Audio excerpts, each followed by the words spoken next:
Bem-vindos ao nosso 11º estudo.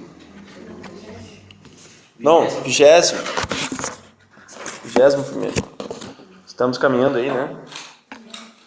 Bom avançamento na Bíblia. Hoje vamos entrar num livro novo.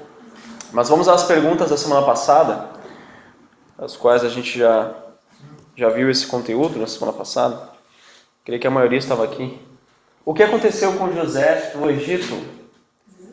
Assim que ele chegou lá. O que aconteceu? Foi vendido para o Potifar, que é uma autoridade. Exatamente, foi vendido para Potifar. Depois de vendido para Potifar, ele foi acusado pela esposa de Potifar. Alguém lembra o nome dela? Potifar, muito bem. Em hebraico é Potífera, mas em português é Potifar. E quem é que cuidou de José na prisão? Como é que é o nome do carcereiro? Deus cuidou dele. Por que Deus cuidou de José? Por que Deus cuidou dele? José era um cara legal? Deus tinha um plano para a vida de José. E esse plano envolvia toda a família dele. Quem deu a José entendimento para interpretar os sonhos do faraó? O horóscopo, né? Não, quem deu foi Deus. O que significam os sonhos de faraó? Lembram as vacas magras, depois aquela espiga também? E 7 anos de fartura e 7 anos de fome, exatamente, em toda a terra. Será que Deus pode fazer o que bem quiser, mesmo em lugares onde as pessoas não o conhecem nem o adoram? Por quê? Se é assim a resposta, por que Ele pode fazer isso?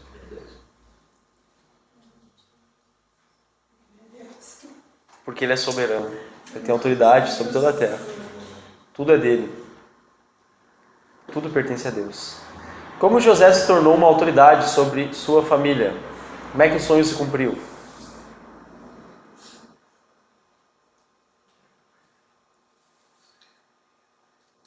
Como foi que o sonho se cumpriu? O faraó deu a ele a autoridade.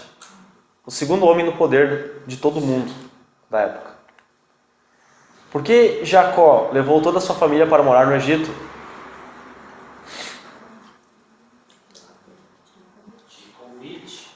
Ele teve um convite do faraó, com certeza. Mas a gente sabe que Abraão já tinha recebido um aviso de Deus que isso aconteceria. Então estava escrito e precisava se cumprir. A família dele iria para o Egito, e de fato foi. Como passaram a se chamar os descendentes de Abraão, Isaque e Jacó? Israelitas, ou filhos de Israel. O que motivou José a agir como agiu? Em relação a... Eu nem recordo mais. Acho que é o perdão. O perdão. Por que ele agiu assim, dessa forma, perdoando os seus irmãos? que ele reconheceu que ele não era o plano de Deus. Exatamente. Mesmo com a atitude má dos irmãos, ele reconheceu que Deus havia usado tudo aquilo para o bem de toda a família. Por isso ele agiu dessa forma. Ele sempre confiou em Deus. Então vamos lá. Hoje nós vamos começar o livro de Êxodo. Um novo livro, hein? Então, Êxodo significa, em português, saída. E esse livro de Êxodo, ele nos registra como é que Deus saiu, como é que Deus tirou o povo do Egito, o povo de Israel, de dentro do Egito. E ao estudarmos essa história maravilhosa, nós precisamos ter em mente 3 coisas. A primeira delas é a Bíblia. Ela conta relatos verídicos, histórias que realmente aconteceram. E tanto os eventos em Gênesis, que a gente já viu, e agora em Êxodo, todos eles são mencionados em várias partes da Bíblia. Então a Bíblia confirma esses textos. E até mesmo os pequenos detalhes que a gente não para pensar muito ou prestar atenção, eles são confirmados pela arqueologia. Coisa que a gente não dá muita atenção ali no texto, né? Acho que é um adereço, mas isso ali até isso ali, aqueles detalhes, tem uma informação precisa. Segunda coisa que nós precisamos ter em mente: mantenha sua atenção nas ações de Deus. Nós vamos aprender muito sobre Deus nesse livro, o Deus da Bíblia. Assim como vocês podem aprender de qualquer pessoa através das atitudes dela, assim a gente vai aprender sobre Deus através de como Ele agiu nesse livro. Então, prestem muita atenção nisso. Nós vamos conhecer aí o caráter de Deus nesse livro. Terceira coisa que você precisa ter em mente: mesmo Deus dessa história aqui é o mesmo Deus hoje. Então esse Deus, ele nunca muda. Hoje ainda, ele é santo, ele é todo-poderoso, ele conhece todas as coisas, ele é fiel, ele é soberano. Então, tendo essas três coisas em mente, vamos prosseguir. A história de hoje, ela se passa 350 anos depois que a família chegou no Egito. E depois desse tempo todo, José e toda a geração dele, já haviam morrido. Então, nós temos aí os descendentes dos filhos de Israel morando no Egito sem jamais ter voltado a Canaã. Então vamos lá para o nosso primeiro texto de Êxodo. No capítulo 1, versículos 6 a 7.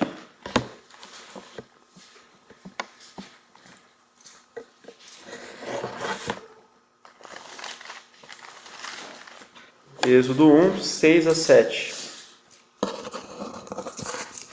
Ora, morreram José, todos os seus irmãos e toda aquela geração. Os israelitas, porém, eram férteis, proliferaram, tornaram-se numerosos e fortaleceram-se muito, tanto que encheram o país. Então aqui a gente vê que Deus fez esse povo prosperar no Egito.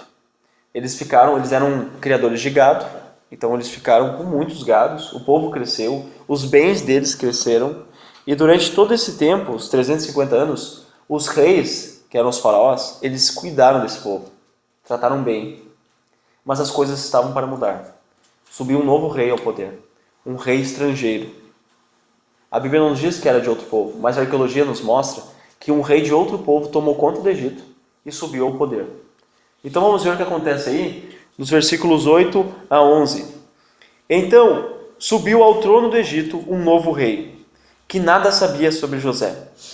Disse ele ao seu povo: Vejam, o povo israelita é agora numeroso e mais forte que nós. Temos que agir com astúcia, para que não se tornem ainda mais numerosos. E no caso de guerra, aliem-se aos nossos inimigos. Lutem contra nós e fujam do país. Estabeleceram, pois, sobre eles chefes de trabalhos forçados, para os oprimir com tarefas pesadas.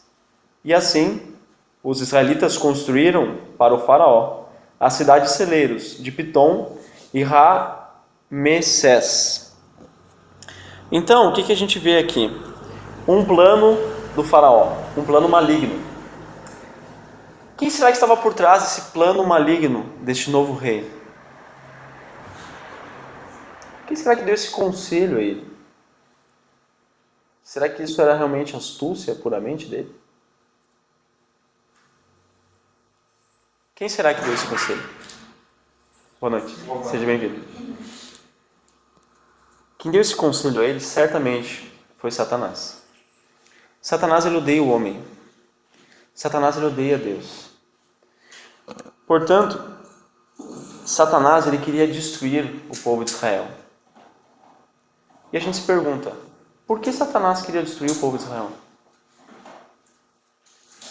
Qual era a intenção dele com isso?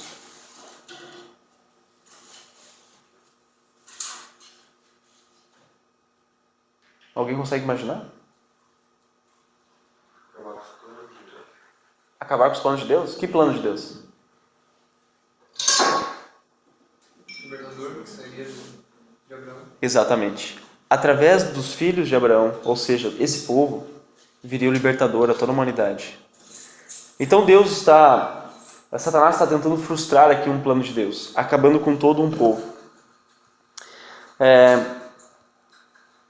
Certamente, Satanás ele sabia, né, que o libertador viria desse povo, e ele não queria que a humanidade toda pudesse se livrar do castigo de Deus e também da influência dele. Mas entra agora na história, aqui em Êxodo, alguém que Deus separou para uma tarefa muito importante, e vocês devem imaginar quem. Capítulo 2, dos versículos 1 a 4.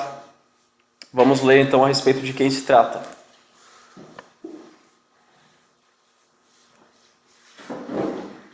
Um homem da tribo de Levi casou-se com uma mulher da mesma tribo.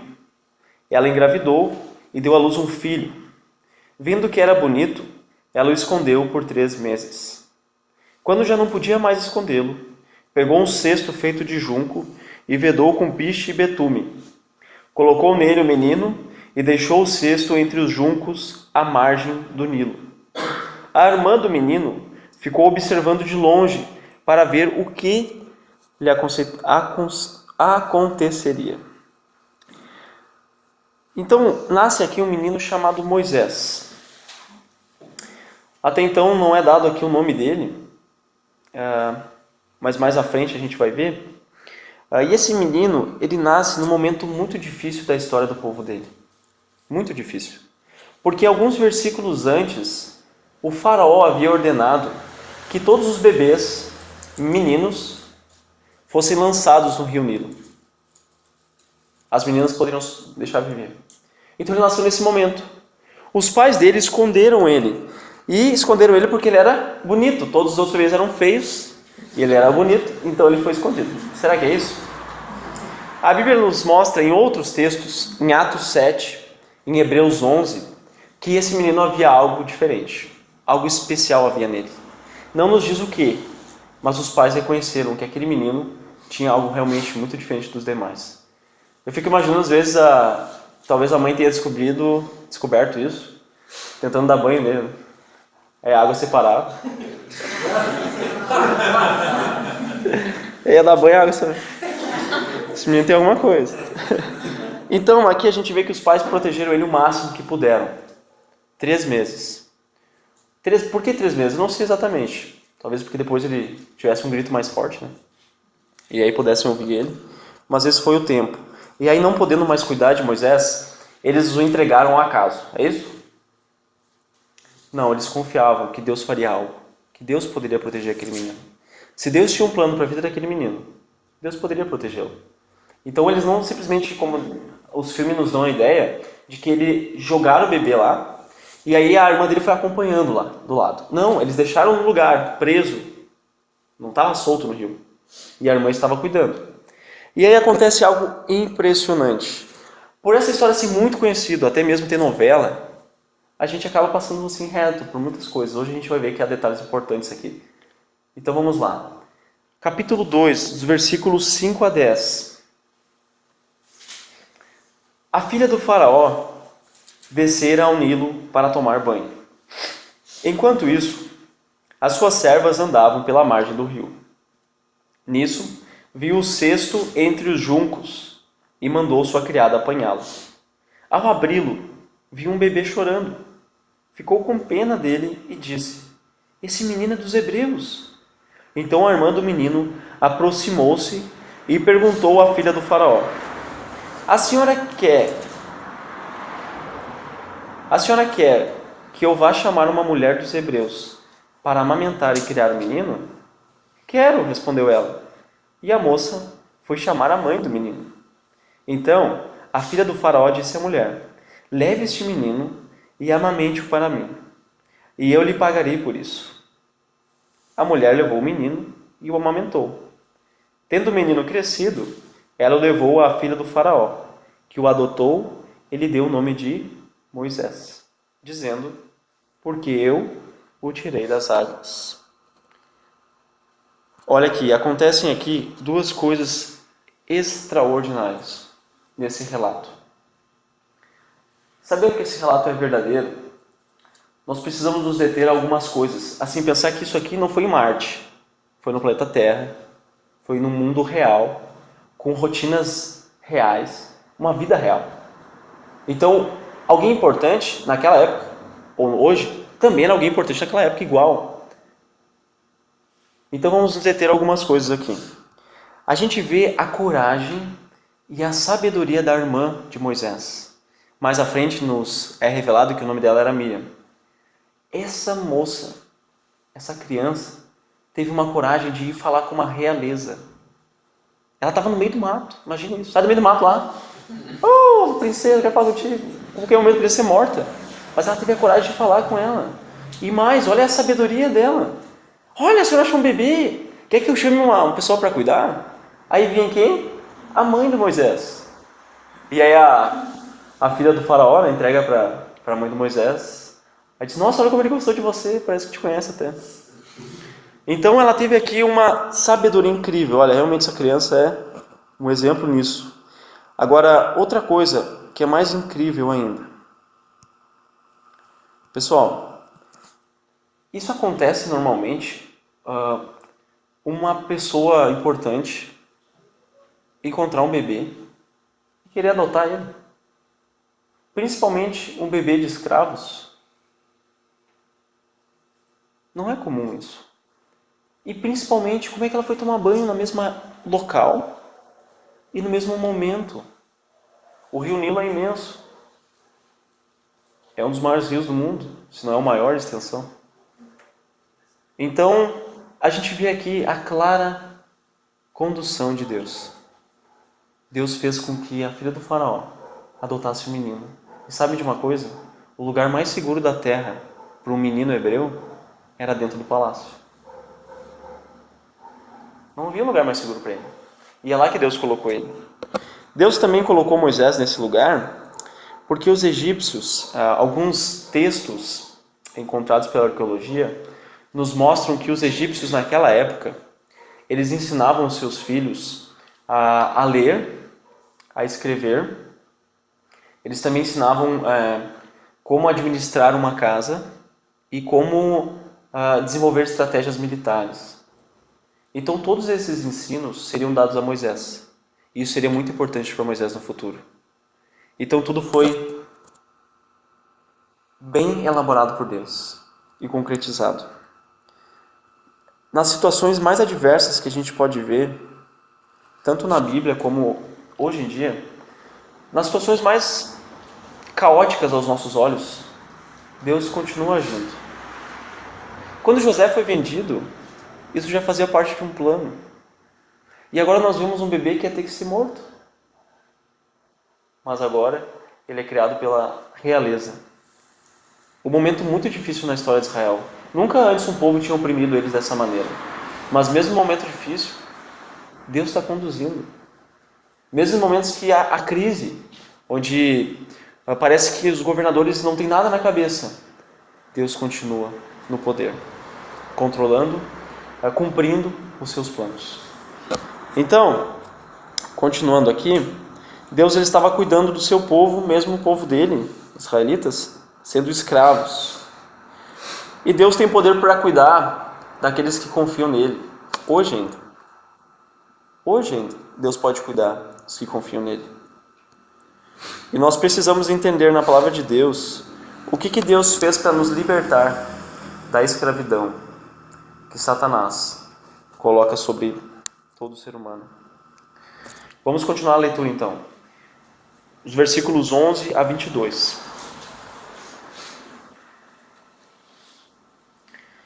Certo dia, sendo Moisés já adulto, foi ao lugar onde estavam os seus irmãos hebreus e descobriu como era pesado o trabalho que realizava. Viu também um egípcio espancar um dos hebreus.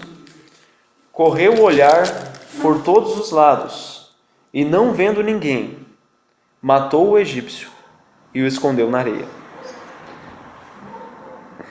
No dia seguinte, saiu e viu 2 hebreus brigando. Então perguntou ao agressor: por que você está espancando seu companheiro? O homem respondeu: quem o nomeou líder e juiz sobre nós? Quer matar-me como matou o egípcio? Moisés teve medo e pensou: com certeza, tudo já foi descoberto. Quando o faraó soube disso, procurou matar Moisés. Mas este fugiu e foi morar na terra de Midian. Ali, assentou-se à beira de um poço. Ora, o sacerdote de Midian tinha 7 filhas. Elas foram buscar água para encher os bebedouros e dar de beber ao rebanho de seu pai. Alguns pastores se aproximaram e começaram a expulsá-las dali. Moisés, porém, veio em auxílio delas e deu a água ao rebanho. Quando as moças voltaram ao pai Reuel, este lhes perguntou: por que voltaram tão cedo hoje? Elas responderam: um egípcio defendeu-nos dos pastores e ainda tirou água do poço para nós e deu de beber ao rebanho. Onde está ele? Perguntou o pai a elas. Por que o deixaram lá? Convidem-no para comer conosco. Moisés aceitou e concordou também em morar na casa daquele homem. Este lhe deu por mulher sua filha Zípora. Ela deu à luz um menino a quem Moisés deu o nome de Gerson, dizendo: sou imigrante em terra estrangeira. Então, pessoal, nós vemos aqui que durante toda a vida de Moisés, ele cresceu, o bebê cresceu. E quando aconteceu esse fato aqui, ele tinha 40 anos. Então, durante esses 40 anos de vida dele, o povo continuou escravo. Não mudou nada em relação a isso. Eles continuavam escravos. Eles não podiam fugir. Não era simples fugir do maior poder do mundo naquela época. Como é que um povo tão grande ia fugir? Eles não tinham como fugir. Eles não conseguiam se livrar desse aprisionamento, né, que fazia o rei. Então, nós vemos aqui Moisés tentando ajudar o seu povo de alguma forma. Mas a sua tentativa foi um fracasso. Ele não conseguiu libertar ninguém, na verdade. E, a bem da verdade, nenhum homem poderia livrar o povo dessa escravidão. Somente Deus podia ajudar esse povo. E da mesma forma como o faraó escraviza esse povo, os nossos antepassados, nós e os nossos filhos no futuro, todos nascemos escravos da influência de Satanás.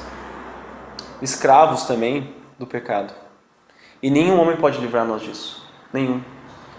Somente Deus pode nos livrar. Da mesma forma como esse povo. Então, depois desse encontro aqui de Moisés com um homem aí da região de Midian, ele passou a viver lá. E mais 40 anos se passaram.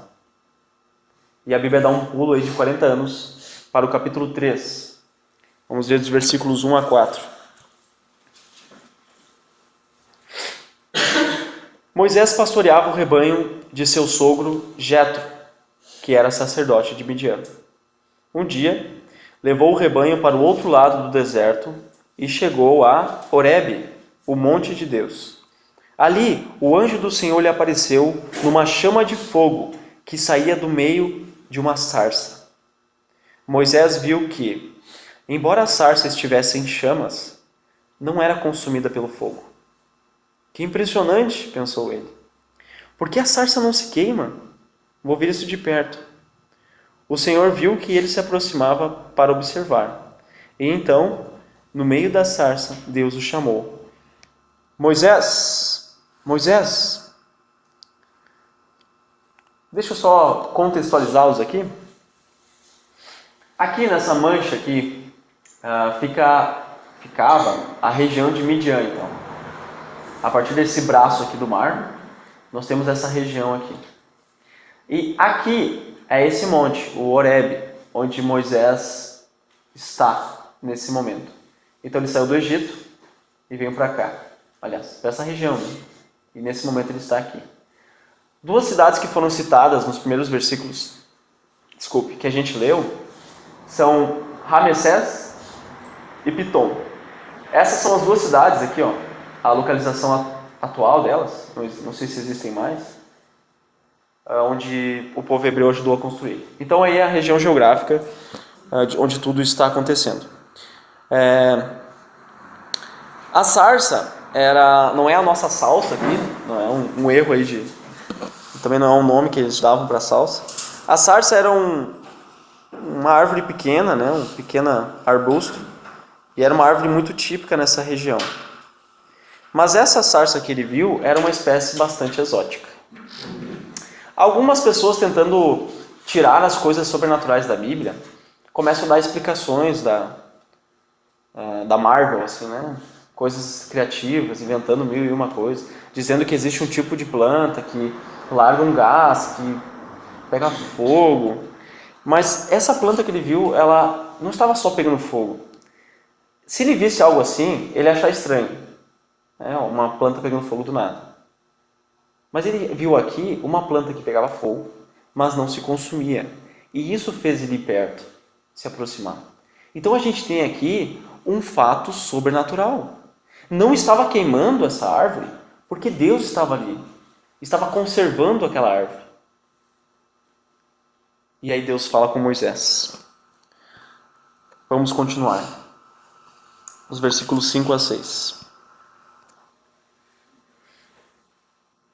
Então disse Deus: não se aproxime, tire as sandálias dos pés, pois o lugar em que você está é terra santa.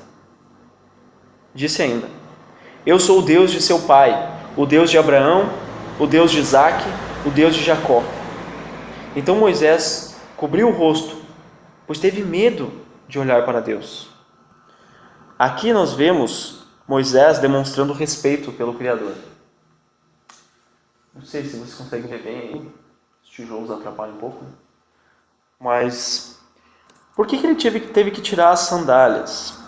Tirar as sandálias, principalmente, hoje ainda mas principalmente para aquela época, era um sinal de humilhação, né, de humildade, de demonstrar que você estava se sujeitando a alguém. Por quê? Porque os escravos andavam descalços. Então era uma demonstração de humildade diante de Deus, do Deus Criador, poderoso, e também um sinal de temor, né? Um santo temor aí que se passa nesse momento. E Deus, ele escolhe aqui, para realizar a vontade dele, um homem de 80 anos. E Deus, quando ele decide fazer as coisas, nada é impedimento para ele. Nem mesmo a velhice de um homem de 80 anos. Nada impede Deus. Nem Satanás pode impedir os planos de Deus. Então vamos continuar a conversa.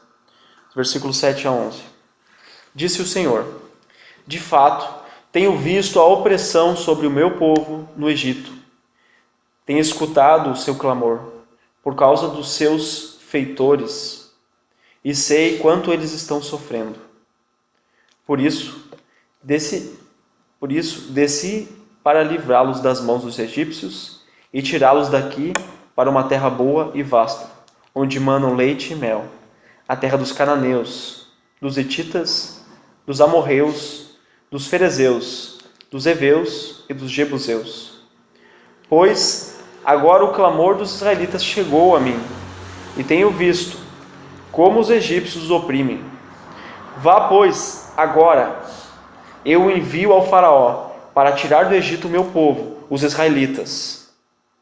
Moisés, porém, respondeu a Deus: quem sou eu para apresentar-me ao faraó e tirar os israelitas do Egito? Uma vez na vida de Moisés, ele havia tentado fazer isso, ajudar o povo dele.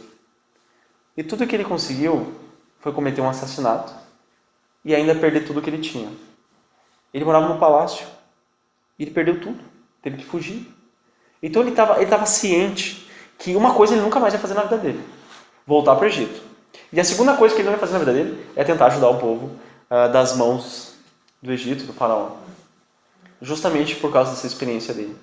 Mas a gente vê aqui que desta vez, mesmo ele não confiando nas forças dele, nós vemos que há algo diferente, uma motivação diferente para ele ir até o faraó. Então vamos ler no versículo 12. Deus afirmou: eu estarei com você. Essa é a prova de que sou eu quem o envia. Quando você tirar o povo do Egito, vocês prestarão culto a Deus neste monte. Então a gente vê aqui que, apesar de Moisés, da sua pequenez, o Senhor vai fazer algo diferente aqui. Ele está dizendo para Moisés que não é ele que vai libertar, mas Deus que estará com ele que vai fazer isso. E ele também recebeu a ordem de adorar a Deus no monte ao qual ele estava conversando com Deus, o Monte Horebe.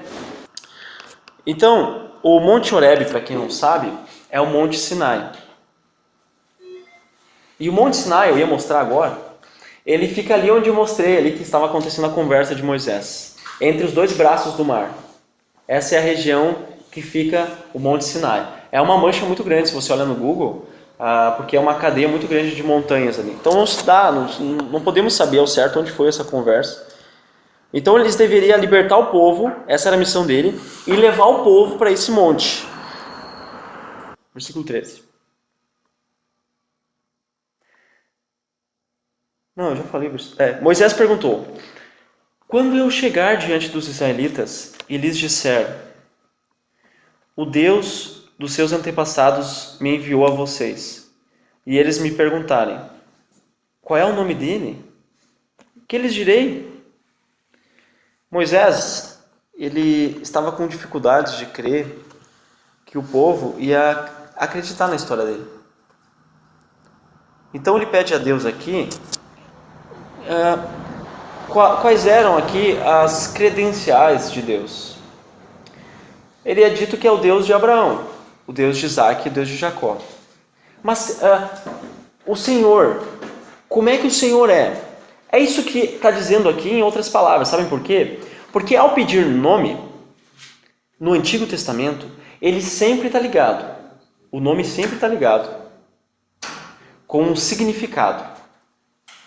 Ou um significado de como foi o nascimento daquela pessoa. Ou um significado de como eram as circunstâncias ali onde ela nasceu. Ou até mesmo um título. Abraão trocou de nome, o significado era... Lembra? Pai de nações. Então era um novo significado. Era um significado de título. Então, ao perguntar para Deus qual é que era o seu nome, o que ele está fazendo aqui é perguntar a Deus, Deus, mas como o Senhor é? O que eu vou dizer para o povo? O que o Senhor pode fazer? Então, só aqui dando um exemplo para vocês, Moisés, sabe o que significa? Retirado. Por que retirado? Porque ele foi tirado das águas. Então Moisés significa isso, de forma literal. Então, nós vemos que os nomes eram com significados. Então, como é que eu vou dar para Deus um significado para o seu nome? Se Deus ele tem tantas características, como é que um ou dois nomes poderiam dar esse significado todo? Afinal, Deus ele é o Criador Todo-Poderoso. Ele é aquele que vê todas as coisas. Ele é aquele que sabe todas as coisas. Ele é fiel. Ele é aquele que nunca muda.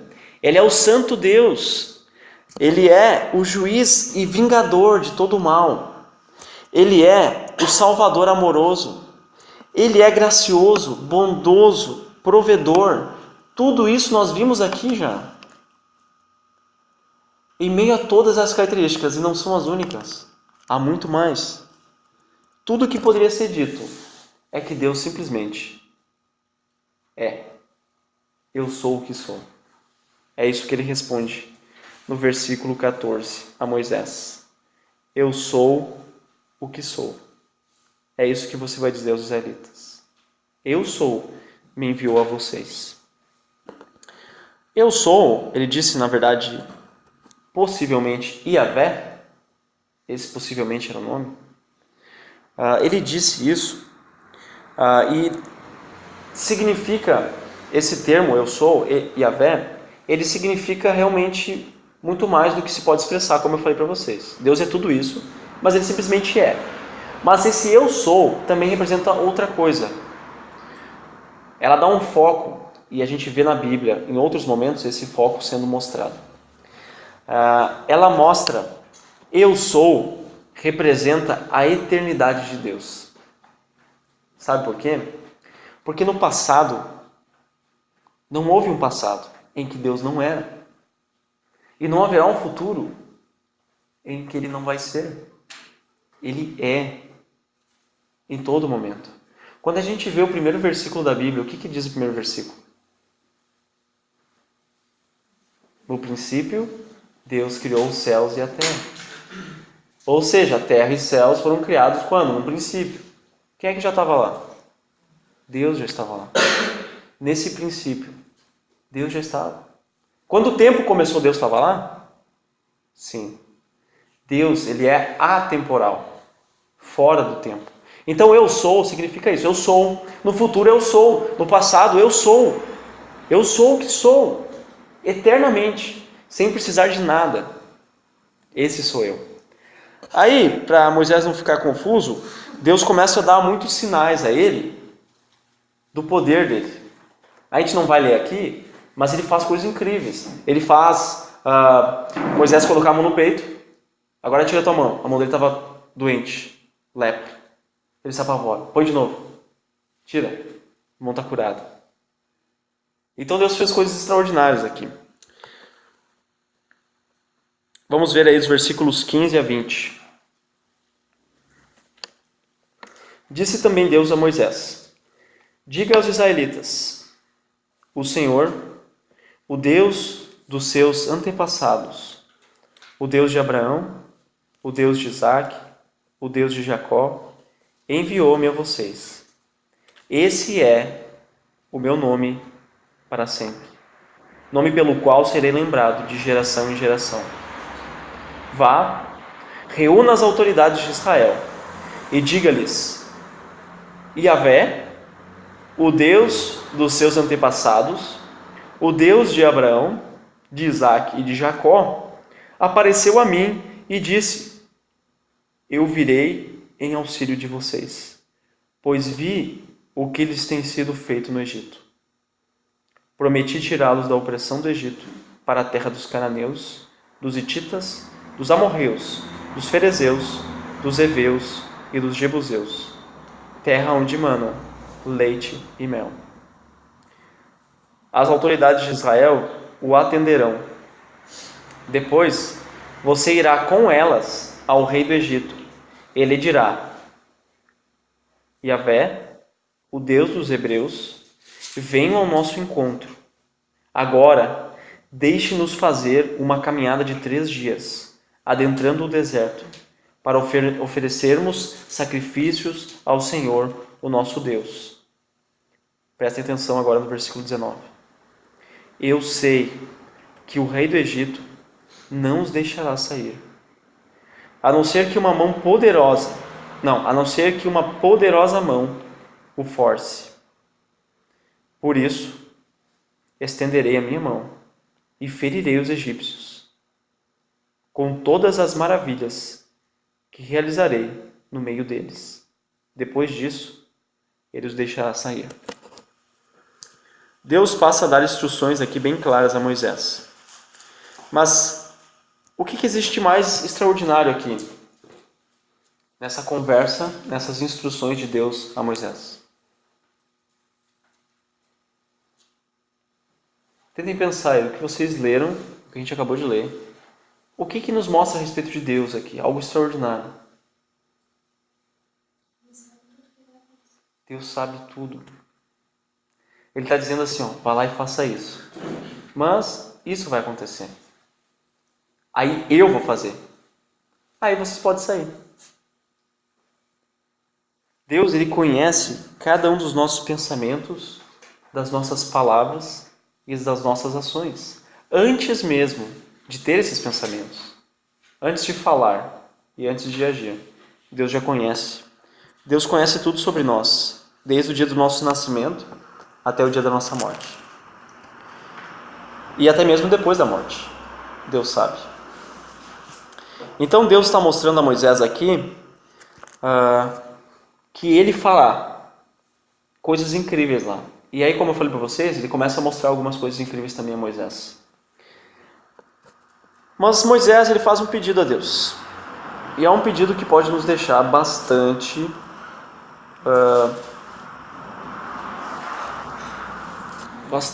curiosos. Vamos ver aí no capítulo 4, versículo 13. Depois de tudo isso, depois de Deus fazer todos esses sinais, vamos ver o que Moisés diz para ele. Respondeu-lhe, porém, Moisés: Ah, Senhor, peço-te que envie outra pessoa. Pessoal, é impressionante aqui o que Moisés faz. Ele está dizendo aqui: Deus, o seu plano comigo está errado. Eu não sou a pessoa certa. O Senhor errou, me desculpa, obrigado por apresentar tudo isso. Mas eu estou indo lá, o Senhor escolhe outra pessoa. O Senhor que vai fazer tudo. Se o Senhor que vai fazer tudo, pode ser qualquer um. Não precisa ser eu. E aí, a gente vê a reação de Deus no versículo 14. Vamos ler do 14 ao 17. Então, vamos ver a atitude de Deus. O Senhor, prestem bem atenção, se irou com Moisés e lhe esmagou. É isso? Não. Ele disse: Você não tem o seu irmão Arão, o levita? Eu sei que ele fala bem. Ele já está vindo ao seu encontro e se alegrará ao vê-lo. Você falará com ele e ele lhe dirá o que ele deve dizer. Eu estarei com vocês quando falarem e lhes direi o que fazer. Assim como Deus fala ao profeta, você falará ao seu irmão. Ele será o seu porta-voz diante do povo. E leve na mão esta vara, pois com ela você fará os sinais miraculosos. Qual foi a reação de Deus aqui? Ele se irou. O que Deus faz irado? Deus se irou. Vamos ver o que Deus faz. E aí, ele fez ali. A partir do versículo 14 ali. Deus se irou. E a atitude dele é? Está nas entrelinhas. Pessoal, Deus, ele se irou. Ele não poderia pegar Moisés e fazer assim? Poderia? Não seria justo fazer isso com Moisés?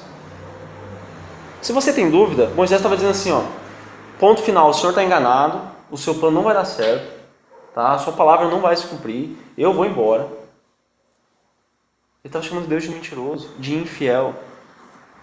Ele estava deixando o medo dele ser maior que Deus. Era completamente justo Deus dar um peteleco nele, acabar com Moisés. Mas Deus não agiu com esta ira com Moisés. Ele agiu com misericórdia. E a misericórdia de Deus, ela faz o quê? Ela pega o que deveria ser um trato de ira e ele trata com algo imerecido, uma bondade. Ele não pune como deveria ser dado. Em vez de punição naquele momento, ele recebeu a misericórdia e a graça de Deus. Como isso acontece? Como a gente sabe que ele recebeu graça? Porque Deus falou assim: tá bom, Moisés, tá bom. Então vou fazer assim, eu vou pegar o seu irmão, ele já está vindo para cá, você nem precisa ir lá. Ele já está vindo. Vocês vão falar exatamente o que eu disser. Vocês vão fazer o que eu falar. Assim, você não vai precisar fazer nada. E até você nem vai precisar falar. O seu irmão vai falar. Tá bom assim? E aí Moisés calou-se. E foi. Moisés, talvez ele ficou pensando depois, nos dias futuros da sua vida, a tamanha audácia que ele teve naquele momento de fazer isso com Deus. E Deus foi misericordioso com ele, mesmo em sua ira. Então vamos ver aí a atitude dele no versículo 18. Depois Moisés voltou a Jetro, seu sogro, e lhe disse: preciso voltar ao Egito, porque Deus me mandou para livrar o povo. É isso que ele diz? É isso que é dito aqui? Sim. O que diz aqui? Preciso voltar ao Egito para ver se meus parentes ainda vivem. Então ele não está dizendo aqui a história. Talvez ele nem esteja acreditando ainda direito nessa história. Ele está com muito medo. E sabe de uma coisa? Eu, na situação de Moisés, eu acredito que eu faria a mesma coisa. Imaginem vocês voltarem para um lugar onde um dia já prometeram matar vocês. Prometeram não, tentaram matar vocês. Porque vocês fizeram algo ilegal. Agora imagine que você vai diante de um rei, dizer para o rei, eu preciso que o senhor libere os seus escravos, porque meu Deus mandou fazer isso. Eu sou porta-voz, mas libera. Pessoal, eu nunca ia fazer isso. O meu medo seria igual ao de Moisés. Então, continuando aí, o sogro dele disse, vá em paz, né? Ele achando que era descanso em paz. Ora, o Senhor tinha dito a Moisés, e uma última coisa que Deus fala ainda a ele, lá em Midian, volte ao Egito, pois já morreram todos os que procuravam matá-lo. Ou seja, a barra está limpa. Chega, agora é a última coisa que eu fiz por ti, vai lá. Nesse momento, né? Porque depois Deus faz muita coisa ainda. Então tá tudo limpo lá, tá? Ninguém vai te perseguir, vai lá, fala com o povo. Versículo 20. Então Moisés levou a sua mulher e os seus filhos montados no jumento e partiu de volta ao Egito. Mas ele levava algo junto. Levava na mão a vara de Deus.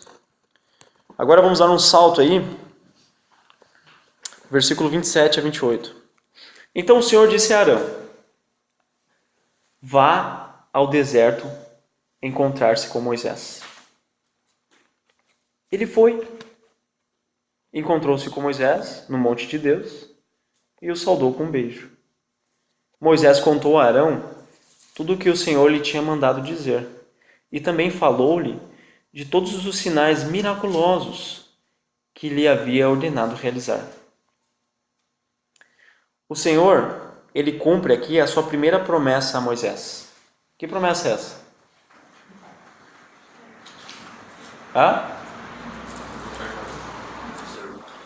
Que ele traria Arão. Se cumpriu já. Ele não ligou para Arão para não ir lá. O Arão apareceu lá. Então Deus já está cumprindo o que ele falou para Moisés. E agora Arão, todos os dias da vida dele, ele seria um porta-voz de Moisés. Então eles foram até o Egito, eles se reuniram com o povo, e aí eles contaram para o povo, para os líderes, tudo o que Deus tinha falado. Vamos ver aí a reação do povo, os versículos 29 a 31. Assim Moisés e Arão foram e reuniram-se com todas as autoridades dos israelitas. E Arão lhes contou tudo o que o Senhor dissera a Moisés. Em seguida, Moisés também realizou os sinais diante do povo. E eles creram. Quando o povo soube que o Senhor decidira vir em seu auxílio, tendo visto a sua opressão, curvou-se em adoração. Os israelitas, pessoal, creram na palavra de Deus. Isso aqui é algo quase inédito. Nós vamos ver a história do povo de Israel, que é uma luta constante em crer em Deus ou não. Mas eles creram. E eles foram muito sábios em crer em Deus. Se eles não tivessem crido em Deus, na sua mensagem, eles estariam chamando Deus de mentiroso. E Deus não ia poder ajudar eles. Da mesma forma, quando nós não cremos na palavra de Deus, nós chamamos Deus de mentiroso. E Deus não pode ajudar alguém que não crê nele. Agora, toda pessoa que não crê em Deus haverá de prestar contas ainda. E haverá de ser punido por isso. Afinal, nós estamos ofendendo um ser eterno. E essa ofensa tem um tamanho eterno. Chamar Deus de mentiroso. Então, conclusão. O que acabamos de estudar é muito mais do que a história de um homem chamado Moisés. A Bíblia é a história de Deus. Nós vimos aqui parte do desenrolar do plano de Deus. O plano que Deus tinha de trazer o libertador para o mundo. Uma parte desse plano, mais uma parte dela se desdobrou. Mais uma imagem aqui ficou estampada. Ou vai ficar hoje à noite. Mais um plano de Deus está se cumprindo. E é isso que nós vimos aqui. Êxodo não é a história de Moisés, pessoal. Embora conte a história de Moisés, Êxodo é a história de Deus. Como Deus agiu. Embora conte a história de Israel, quem está aqui como principal é Deus. Ninguém pode impedir os planos de Deus. Nós vimos isso também. Satanás e os reis, eles não são maiores que Deus. Deus ele vai trazer libertação aos israelitas. E através dos israelitas, o libertador para toda a humanidade.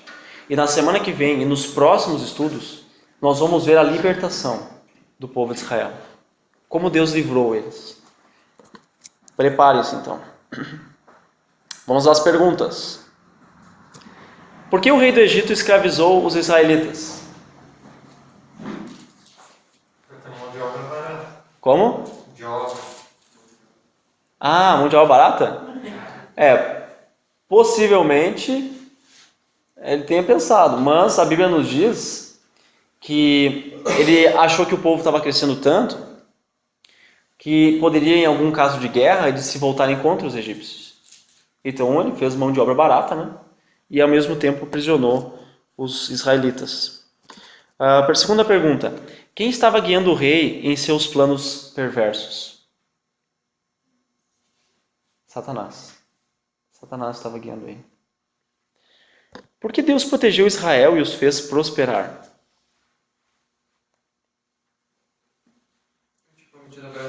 Exatamente. Pela fidelidade de Deus. Ele fez uma promessa a Abraão. E ia continuar mesmo depois da morte de Abraão. Por que o Senhor permitiu que a filha do faraó adotasse Moisés?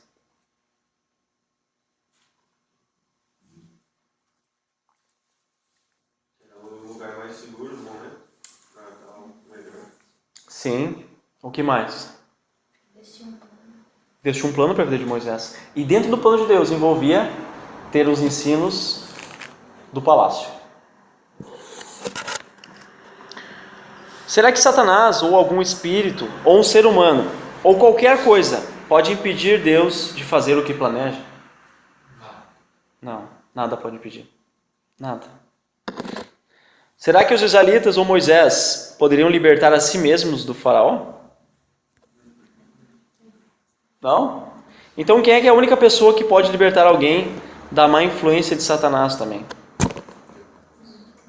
Somente Deus. Deus pode libertar o povo. E Deus pode libertar o ser humano hoje da influência de Satanás. Por que Deus decidiu salvar os israelitas da escravidão? 3 coisas aí. 3 motivos que levaram Deus a agir em relação a libertar o seu povo. Misericórdia. Ele viu os sofrimentos do povo. E ele ia agir. Muitos anos de sofrimento.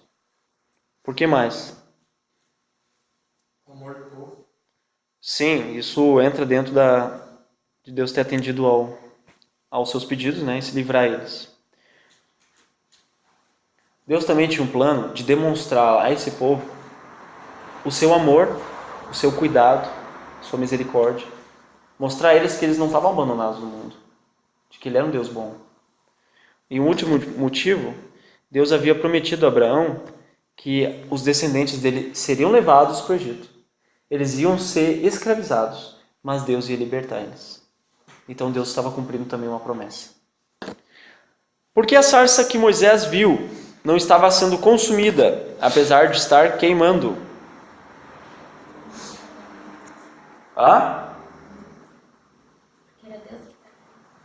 Exatamente.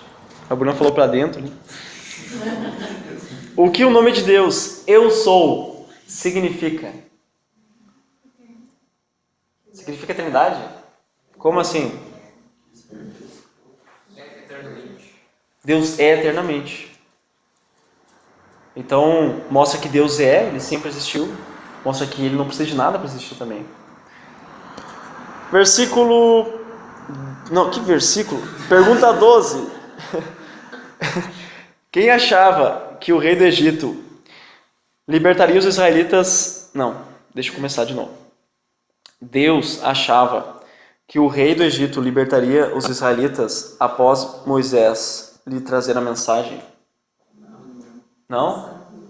Ele sabia que o rei diria não. Mas será que se houvesse um milagre, daí sim? Não. E outro milagre? Não. E outro? Não. Precisariam de mais de 5 milagres.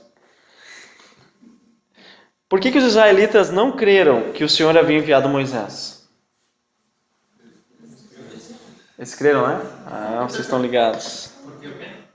Por que os israelitas não creram? Porque na escola não tinha. É que na verdade eles creram. Essa é só uma pergunta de atenção aí. Será que Deus vai aceitar aqueles que não creem no que Ele diz? Caim, ele cria no que Deus falava? Deus aceitou Caim? Não. Deus não vai aceitar quem não crê nele. Então, continua em hebraico. Alguém lembra? Hamshir.